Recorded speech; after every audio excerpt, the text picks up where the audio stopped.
Okay, right. So, for the people who just came in, very briefly, my name's Tim. I'm from the UK. Been working with Oracle Tech for over 23 years. Been doing a website for over 18 years. And if you have come across it when you've Googled, that's me. It's what I do in my spare time because I have no life. I leave work, I turn on a computer, and I start playing with Oracle and writing about it. As a result of all these years of playing with Oracle and putting stuff on the internet, I got invited to the ACE program 12 years ago, and as a result of that, got to go around the world talking about tech, so I'm very grateful. But that's enough about me. What are we going to talk about today? I want to talk about some features in the Oracle database that have appeared in 12.1, 12.2, and 18c that I think are pretty cool. They're cool for different reasons. Some are cool because they're geeky, some are cool because they're really useful. I don't know how many we'll get to cover today, but I will point you at a links page for all of this so you can try them out to your heart's content. This is mostly going to be demos, so if you struggle to see the screen, move forward, fall asleep, leave, whichever works for you, okay? So let's jump in. So Oracle have been on a bit of a journey where JSON support is concerned since Oracle 12c Release 1. We've been able to do stuff in the database with JSON for a long time, thanks to people like Mike and his folks who gave us the Apex JSON package, which is still really cool, but now what we're getting with every release is more functionality directly in the database. In 12.1, I feel like most of the emphasis was on consuming JSON. So I've got JSON coming into the database, what do I do with it? And we have things like the is JSON, JSON exists, and JSON contains conditions that allow us to look at stuff in JSON and maybe search through it a little bit. If we're talking about actually interrogating the contents of the JSON, then we've got JSON value, JSON query, JSON table that allow us to actually interrogate the contents of the JSON information in a variable or in a table and pull out relational type data. We also got a thing that I really want to talk too much about today called SODA, and that works in conjunction with the 12c database and ORDS to allow Oracle REST data services to allow you to use the database as a document store, a JSON document store. So if you've got a big investment in Oracle anyway, and you want to use a document store, that's a pretty good combination.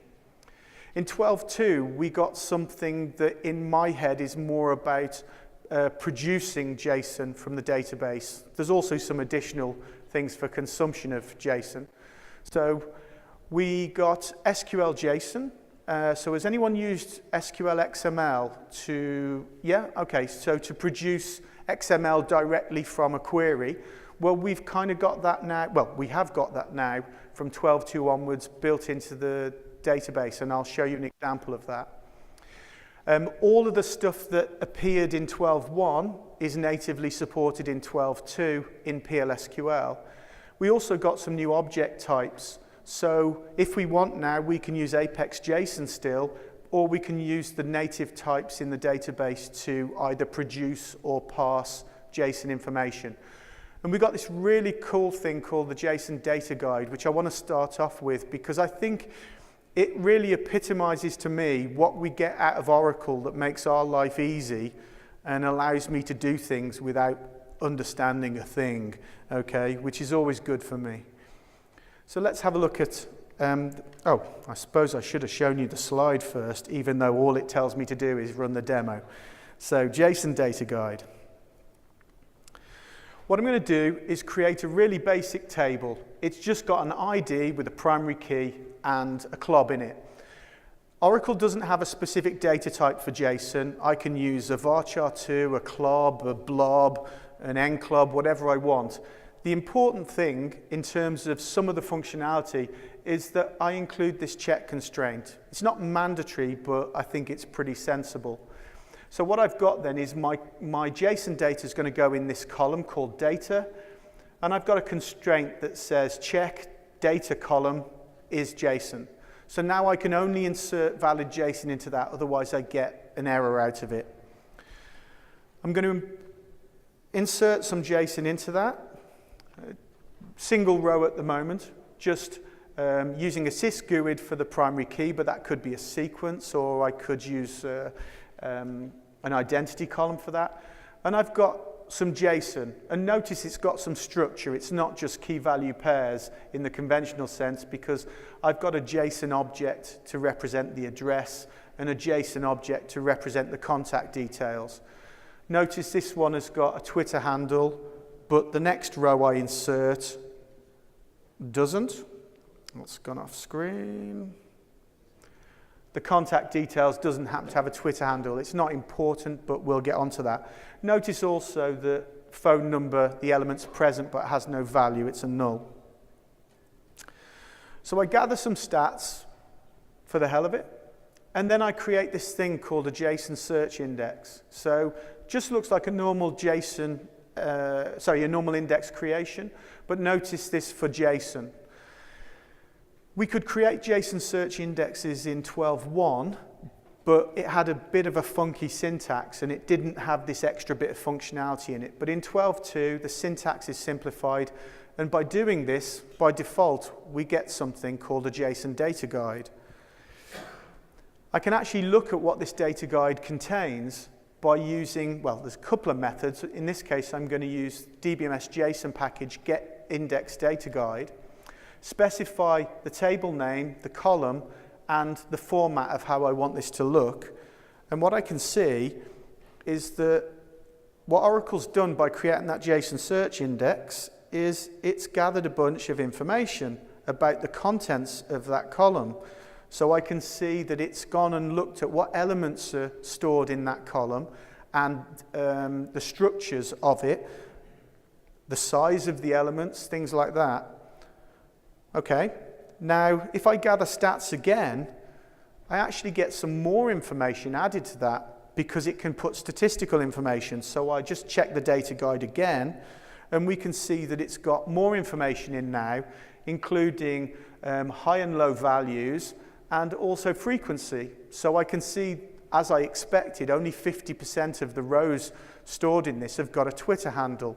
Not that that matters, but we can use that for some of the functionality later.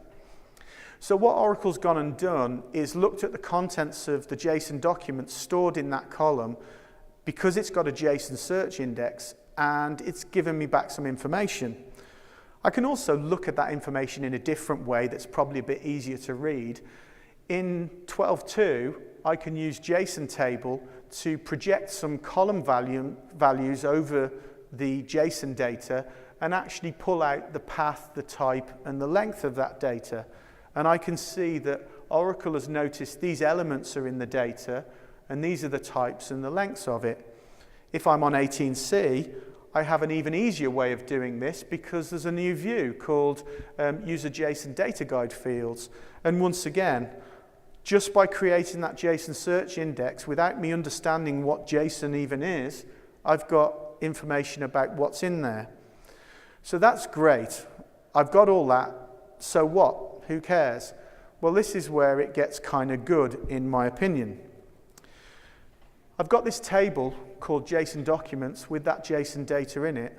What I can do now is say, call DBMS JSON add virtual columns, specify the table name, the column name, and tell it what the data guide is. And what it'll do now is add virtual columns to my table. So now I can interact with the contents of the JSON without understanding what JSON is because it just looks like a regular table. I can't insert, they're just virtual columns read-only, but I don't have to worry about programming. I don't have to worry about parsing the data. Oracle's done that for me. You'll see the name is the column name, a $sign, and then the element name, which is a little bit ugly. But I can sort that. I'll get rid of those columns. So I'm back to the basic table again. And it's gone off screen. What you can see here is me just associating new names with all the columns. So I'm saying a mapping between the element name and a name I want to give it, which I'm calling it DG job for job, because data guide, not data guard, okay? So now if I create those virtual columns again, you can see that they have nicer names because the other ones were a bit ugly. So I'm able now to interact with those columns just like regular columns. I mean, virtual columns is a feature in the database. I can do select of the original ID and then some of these things. And in the background, Oracle is actually interrogating that JSON data for me. I don't have to program anything.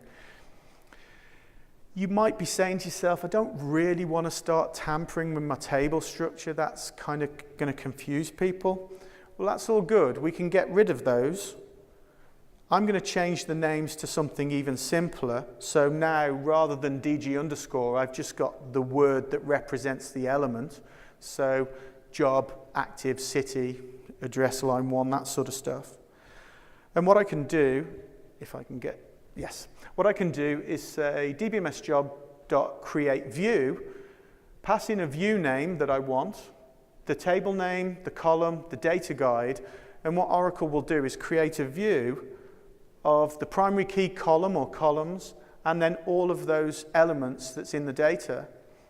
I can actually do something kind of funky as well, which I can set some parameters to say if any new data comes in that produces new elements, kind of add those as well, which I think is kind of dangerous. But you know, you can do this sort of thing with the virtual columns as well. So I just think this is a really neat way of getting the data out of the database without having to worry about programming, letting Oracle do the hard work. And not surprisingly, I can query that view now as if it were a regular view and not have to understand anything about JSON. So we go from, hey, I've got a bunch of data in the database and I really don't know anything about JSON, the Apex JSON package, or the built-in data types, and I don't want to have to learn how to use something like JSON query or JSON table. You don't have to learn anything. You've got that data straight away. So I think that's pretty cool, and it's a value add from the database. You know, if you want to program that manually, go nuts. It's no problem. Hello.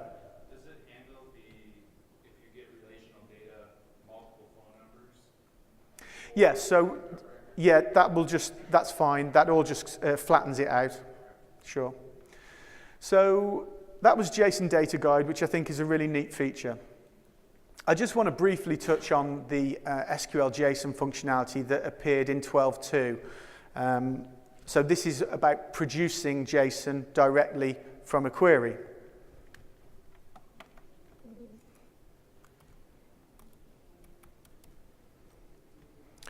So I've just built the emp table because, as everyone knows, it is the only table you'll ever need. And what I'm going to do, first of all, is just use JSON object. So with JSON object, we have key value pairs, comma separated, and it's literally just going to turn whatever I put in there into a JSON object. In case you don't know, a JSON object is one or more comma separated key value pairs, and it's surrounded by curly braces, okay? So you can have complex or simple objects displayed that way. I've got 4 tables in, oh, this is actually department, so you need 2 tables, not just one. This is 4 rows in the departments table, and I've turned each of those rows essentially into JSON. We have JSON object ag, which takes a key value pair, and then it aggregates all the instances of that data into an object again. So in this case, I've said my key is the department name, and the value is the department number, and that's what I get. Okay? I've got JSON array, which not surprisingly turns a comma-separated list of stuff, in this case, typically key value pairs or even objects, into a JSON array. Now, a JSON array is a comma-separated list of stuff surrounded by square brackets. I've also got JSON array ag, and this takes, once again, a value, and it aggregates that to a JSON array, and I can order the contents of that. So all of these look incredibly simple and individually a little bit useless. But when we combine them together, then we can do some quite funky stuff. So imagine a situation where I want to create a list of departments with each department having a list of employees in it. Well, I can do a JSON object with a key of departments and a value of an array of departments.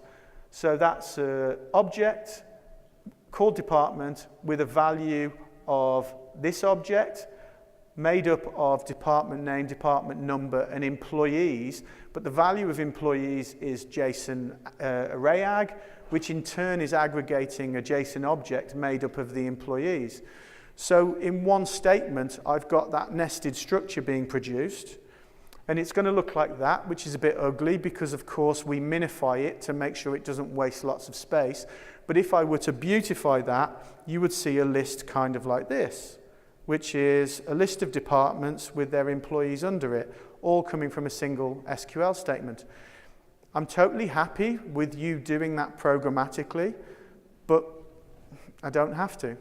Okay, so I think if you've used SQL XML before, this will feel very natural. If you've not, it will feel weird at first, but then it's really easy to start producing JSON to get it out of your database. It's not the only way, there are many ways, but this is pretty handy. The other thing I want to mention, I'm not going to demo this because I'd have to show you a lot of code, is these new objects that were introduced in 12.2. So by all means carry on using Apex JSON if that's the way you want to go, but there are new objects now to natively allow you to parse and create JSON programmatically. And essentially this is just the same way you'd process something using any procedural tool. So in this case, I'm passing in a clob, I'm turning it to a JSON object, I'm getting an array of departments, I'm looping through them. For each department, I'm going to get the department data, and then I'm going to get the array of employees, loop through that, and pull out that information. So just the same way you would with any sort of procedural language, really. So that's all there out of the box if you're on 12.2 or higher. The next thing I want to talk about is real-time materialized views. So completely different to the last one.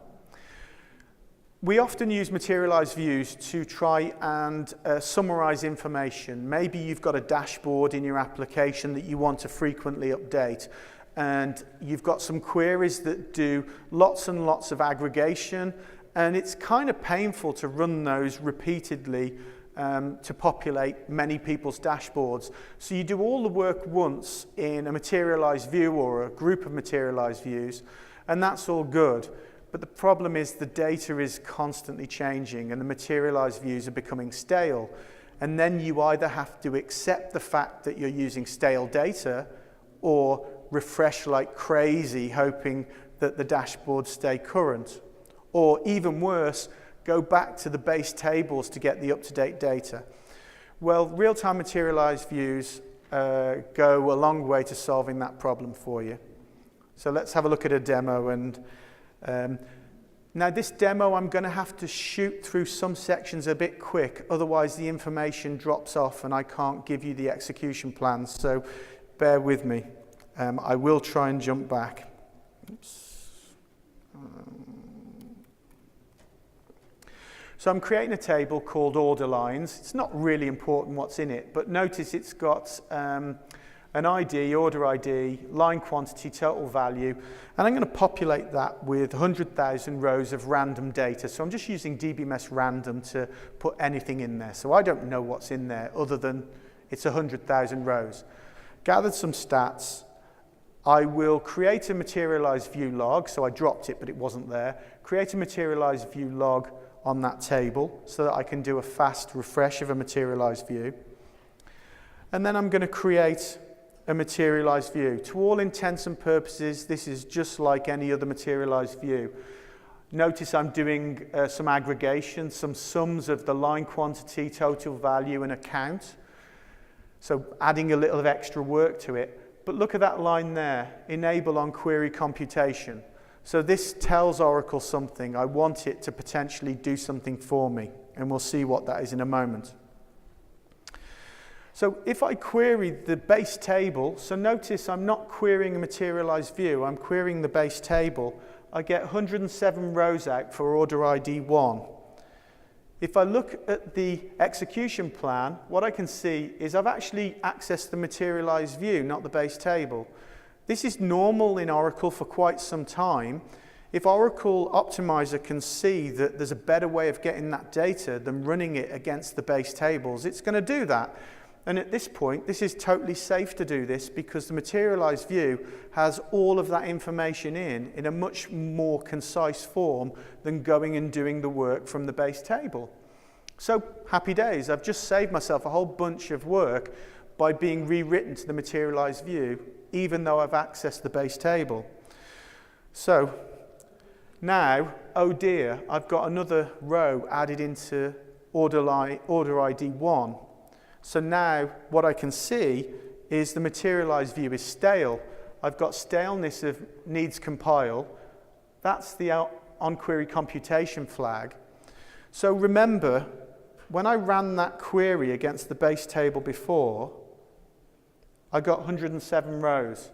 So I'm now expecting 108 rows, but the materialized view is stale. Oh, I got 108 rows by querying the base table again.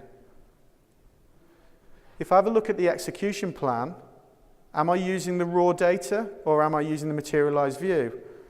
I'm actually using the materialized view, but what's happened is just for my session, Oracle has actually looked at the materialized view logs, and it's wound forward the data in the materialized view to make it current. This is only for my session and only for my statement, so it hasn't done a refresh of the materialized view. It's still stale, but it's given me up-to-date data. So if I've constantly got a churn of data, I haven't got to necessarily go to the expense of pulling the whole thing forward. I can do it dynamically for my session and get current information. It's clearly doing a lot more work to get that than a full table scan, but it's potentially a lot better than me going back and hitting the base tables and doing all that work again. So prior to this feature, I had a choice of going back to the base tables and getting the raw data and working on it, or accepting stale data. Now I have another option, which is to get up-to-date data without having to refresh my materialized view like crazy. How is it getting the updated data? It's taking the materialized view, it's taking the materialized view logs, and it's manually winding it forward. Yeah. So not dissimilar to doing a full refresh, but because it's all done in memory, it's a lot quicker than having to insert rows into the materialized view segment. Okay? If I want to access the materialized view directly, I can, but notice it, because it's stale, I get the wrong data. I get what's in the materialized view.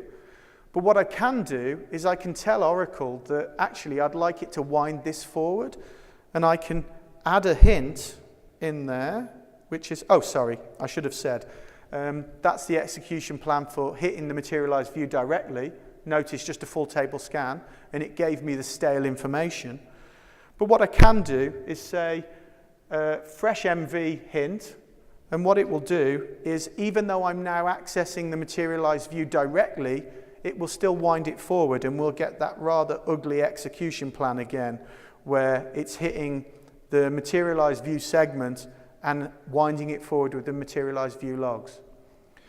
So if you can afford to refresh the whole materialized view a lot, that's fine, do that. But if you're in a position where you've got a dashboard that's constantly in flight, you may well find this allows you to keep using the materialized view but keep your dashboard up to date and not have to refresh it every like 2 seconds or something.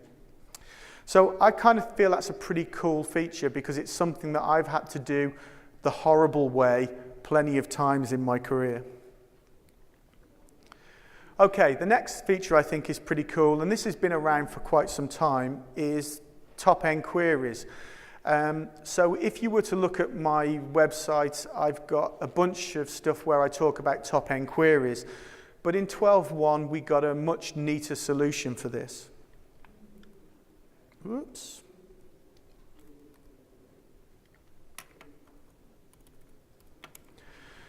If anyone's used something like MySQL before, you'll know that top-end queries are really easy because you've got the limit clause in MySQL, so you can write a query with an order by and say limit the amount of rows coming back, and you get your top-end query. It's really easy.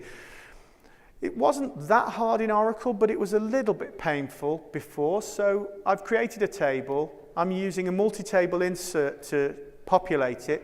So I've got the numbers 1 to 10 coming out of this query here, and I'm inserting each number twice into the table.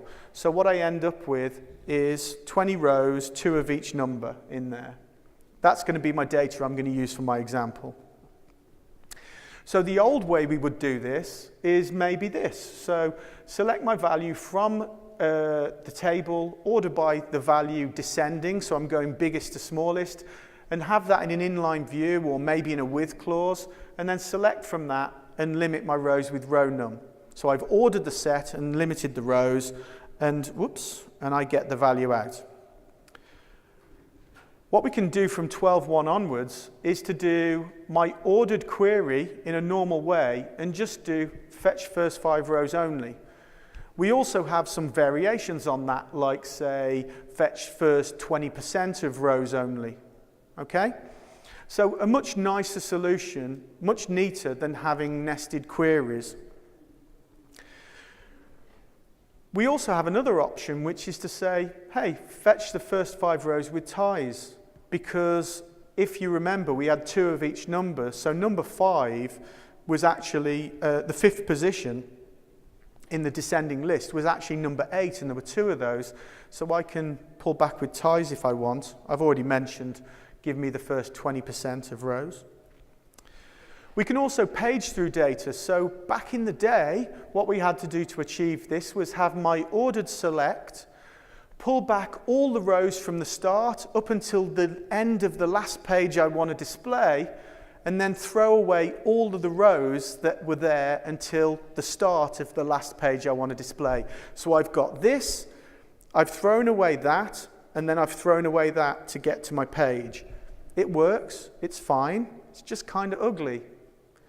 But what we can do with this new syntax is to say select value from a table, order by, in this case my value, offset 4 rows, next 4 rows only. So I've offset to throw away the pages before, and then I have how many rows I want to show. So this is a really simple way of paging through data. The interesting thing about that, though, is it's just syntax candy, because what happens is if you actually did a trace of that and looked what's happening under the hood, Oracle is rewriting that into the same type of query that you saw me write longhand. Or in some cases, it's using analytic functions to do that behind the scenes. So it's just making my life easier as a developer, but under the hood, it's doing the same thing it always did. There was a question? Oh, okay, yeah. There's no magic here, you know, so it is just syntax candy. But I'll take that. Anything that makes my life easier, you know, a direct assignment to a variable of a sequence rather than having to select into, yeah, it's the same thing's happening under the hood, but anything that makes my job as a developer and makes my code look neater, I'm really happy with. Qualified expressions. I'm going to explain this really badly. Okay, so if we think about life prior to 18C, if I had an a record structure, and I wanted to populate it, I essentially had to populate each individual item. I could do it maybe with a select into or something. But what we can do from 18C onwards is we can treat the record structure almost like an object constructor. So we can actually create a new instance of the record in one go. That can either be positional. So notice this looks almost like I'm pretending it's an object constructor. The first time I saw this, I thought, you've always been able to do that in PL SQL since 8i, but you really can't. And it's because it looks so much like the object relational functionality that it fools you into thinking it's possible. I can also do this in a named notation way or named association, so I can actually only put in a few, or I can alter the order of them, just like I would with name notation when I call a procedure. The important thing about this is that this is a new instance of that record. So imagine a situation where I only do, say, ID and val2, val1 is assigned null. If I then want to reassign a new value and I say val2 isn't present, then val2 is null. If you think about what you currently have to do with record structures is every time you loop through, you have to blank every element to make sure you've got no bleed through between loops. This is a new instance of the record, so there's no possibility of bleed through of data between loops. So it's pretty handy. It's even handier when we're talking about associative arrays or index by tables. So back in the day, we had to assign each of the values individually, and then the next time through the loop, if I wanted to build a new associative array, I had to make sure I blanked it all and reassign everything. Well, I can now do an assignment in a single step, and that's a new instance of that associative array. So in this case, I'm saying index 1 is the word 1, index 2 is the word 2, index 3 is the word 3. So brand new instance of that index by table. I haven't got to go and clean up the mess that was left from the last iteration. So really quite handy and quite compact compared to the way we used to do things. So that's an 18C feature. This is another thing I'm going to really struggle to explain. So this is one of those features that I kind of like for the geek value. I'm not 100% sure how much I'll use it, but I think it's really interesting. So with a polymorphic table function, rather than actually coding the implementation of the thing, we're actually really coding the definition or the interface of how we interact with the table function. A table function, if you don't know, is just any function that returns a collection. That might be a regular table function, build the whole collection, return it, or a pipeline table function where we push out one row at a time. This is slightly different, and let's go through it. So I've created the only table you'll ever need again. I'm defining a package called polypkg. And in it, it's got the only mandatory thing from a polymorphic table function, which is a describe function. The purpose of this is I pass in a table and I pass out a description of that table. The implementation for this is going to be really silly because what I'm going to do is implement it with just null. What that means is whatever gets passed in, I'm going to pass out the same structure. So it's really achieving nothing. But it's about as simple as you can make this. With that package in place, I'm going to create the polymorphic table function. And notice there's no code in this. All it is a definition of the function saying I'm going to pass in a table, it's going to return a table, and it's going to be pipelined, and it's going to use this package to determine what really has to happen, what the definition of this is. What does that mean? Well, it means now that function can be passed any table as an input parameter, and it'll do some work with it. So, for example, if I were to select star from my polymorphic table function passing in dept, I get out the whole of dept. Okay, nothing dramatic there. But what happens if I pass in emp? Well, not surprisingly, I get the output of emp. If you know anything about table functions, you know that prior to this, the output of a table function is fixed. It's always got to have the same number of columns in it. Well, now it doesn't have to. So that's kind of neat for utilities. Let's try something else just to prove that I'm not leading you astray. This time I'm putting the polymorphic table function into the package itself to make it a bit neater. And what I've done is added an extra input parameter of columns. I've got the describe, once again, that matches the table function. I'm passing in columns and passing out a description. The implementation of this, all I'm saying is loop through the columns that are in the definition coming in, and assuming the column is, if the column is in the exception list, then I don't want to show it, so set pass through to false. If it's not in the exception list, I want to show it. So this is a list of columns that I don't want to display. So here what I've done is said, select star from depth, but exclude column location, and that's exactly what it's done. And here I've said, select star from EMP, but exclude salary, manager, and commission, and hire date, and they've disappeared. So it allows me to programmatically determine what I want to display.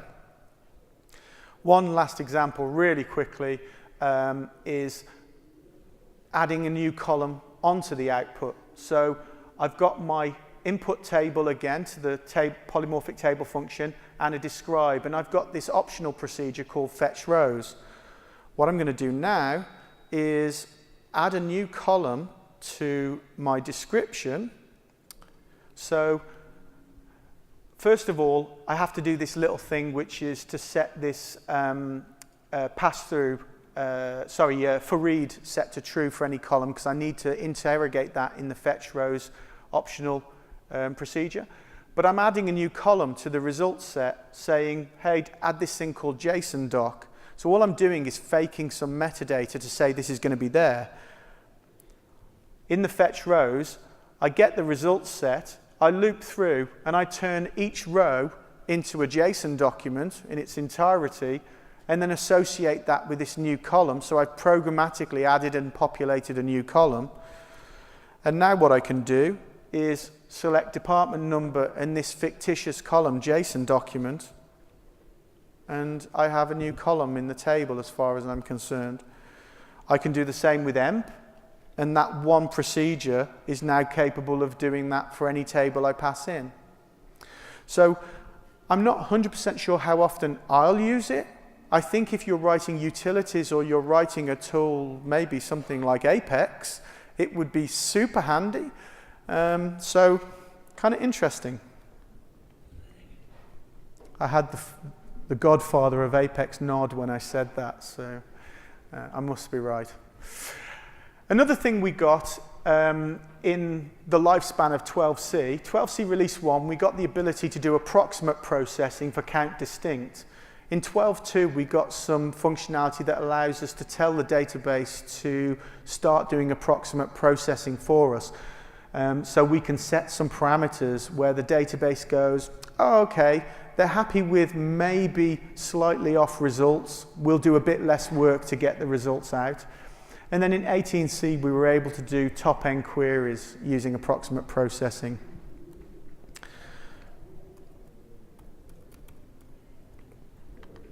So what I've got then, what I've got is a query I'm populating a table first.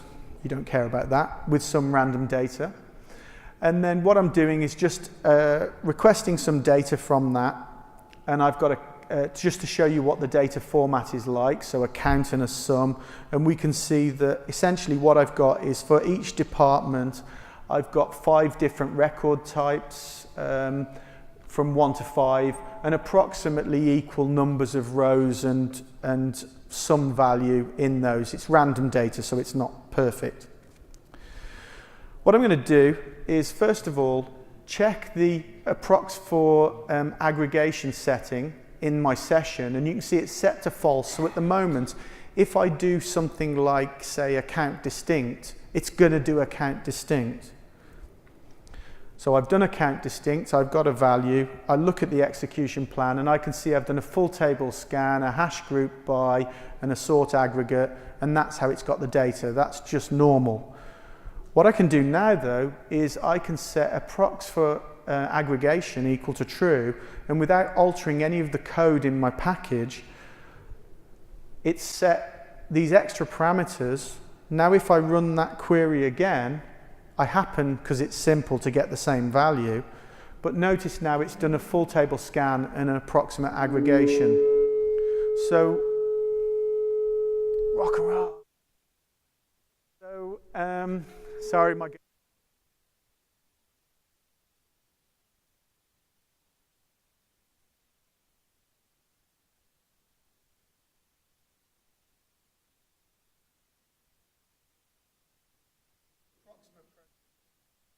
Hear me? Very easily. I'm going to jump through the next demos because they'll take a while to explain and talk about the next section, private temporary tables. If you've come from something like SQL Server, global temporary tables would have confused the hell out of you because people from SQL Server world are used to creating and dropping tables. What we have now is the concept of a private temporary table. Oops. Notice that there's a initialization parameter of a prefix. If my private temporary table doesn't begin with this prefix, it's going to fail. So if I try and create one called my temp table, it doesn't work.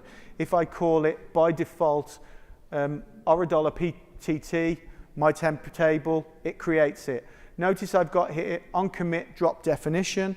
I insert some data, I select from it, it's all good. I commit, select from it, it's disappeared. Okay, so as soon as I've committed, it's dropped the whole definition. This isn't like a global temporary table. The metadata only exists in memory in my session. Another thing I could do is do on commit preserve definition. What this means is I insert and select, it's there. I commit, the data's still there in memory in my session. But if I reconnect to the database, it's a new session that doesn't exist. So it feels very much like a global temporary table, but it's literally just in memory. It only exists in your session, depending on the definition. Very quick one.